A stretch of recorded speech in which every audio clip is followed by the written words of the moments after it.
Hey, what's up, fellas? How you doing, man? Antonelli here.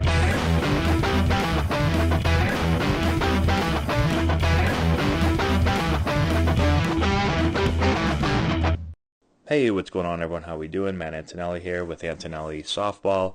I made a video on this about, I don't know, a couple of weeks ago probably, and we were talking about having a routine in between pitches, having a way to reset, to refocus, to be in the present, to be playing the game one pitch at a time.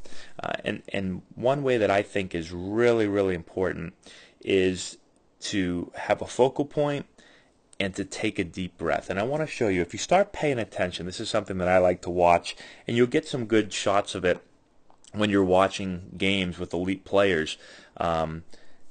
Watch how this hitter right here, before they step in, right, and you'll see most hitters at a high level have a similar routine, right? So the first thing that they're going to do, most of them will find a focal point, which is basically just something. Whether a lot of times it's the bat. A lot of players will look at the bat. I used to look at the label of my bat.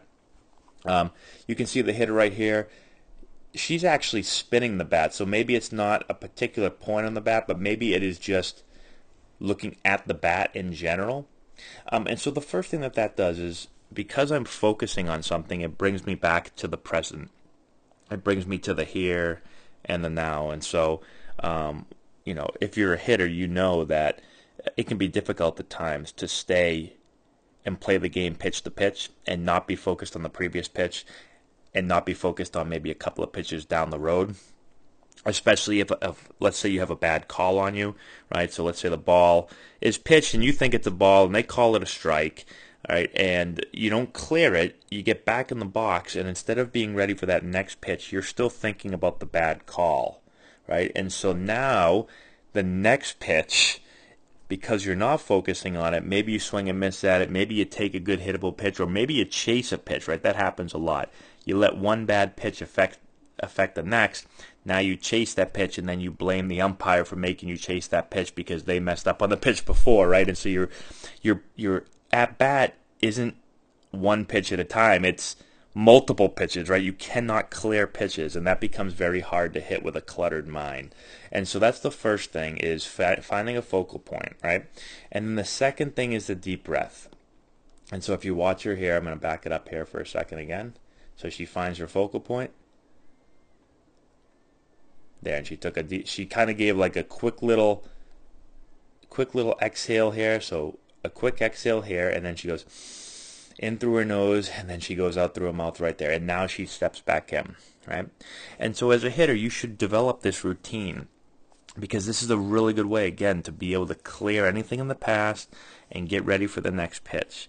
Um, I think when I watch experienced hitters at a high level, and then you compare that with younger hitters, the younger hitters at bats are at a much higher pace. They're in the batter's box. They take a pitch, and some of them don't even get out, or at certain levels you can't really get out, but you can take a split second there as long as you keep your foot in the batter's box to go through this routine. A lot of hitters will just get right back in, and they won't find a focal point. They won't take a deep breath.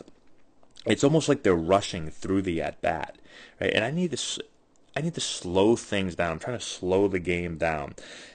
Really good hitters, you'll see them be able to do that, right? And so not only does it allow you to slow your heart rate, right? Be able to clear anything bad that happened, be able to prepare for the next pitch, but it also gives you a second to think about, okay, that pitch was a ball. What's the count? Where is the pitcher likely to attack me with what type of pitch? What's my job here? Like all those things, it gives you a second to be able to process all of that stuff instead of just quickly again rushing through the at bat. So try that next time, and work on this also at practice. This is another thing at practice sometimes, because most coaches are trying to get through so many hitters. A lot of times hitters are rushed, right? It's like you get in for a BP round. It's like swing, swing, swing, swing, swing, swing, swing, get out. swing, swing, swing, swing, swing, swing, get out. And so they're always in this pace of like fast, fast, fast, fast, fast, and they never have a second to slow down. And I understand you can't do this every time because you'll never get through your batting practice.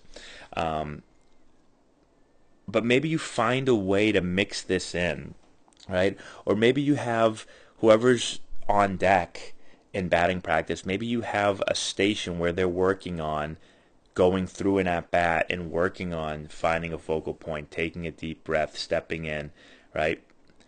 I think it's important to practice. You can't expect your players to do it in a game if they haven't worked on it in practice. So get creative with it and just find different ways to do it. Hopefully this helps you out. Let me know if you have any questions in the comment section below. Subscribe to the channel, hit the notification bell, give it a thumbs up, all that good stuff. And we will talk to you later.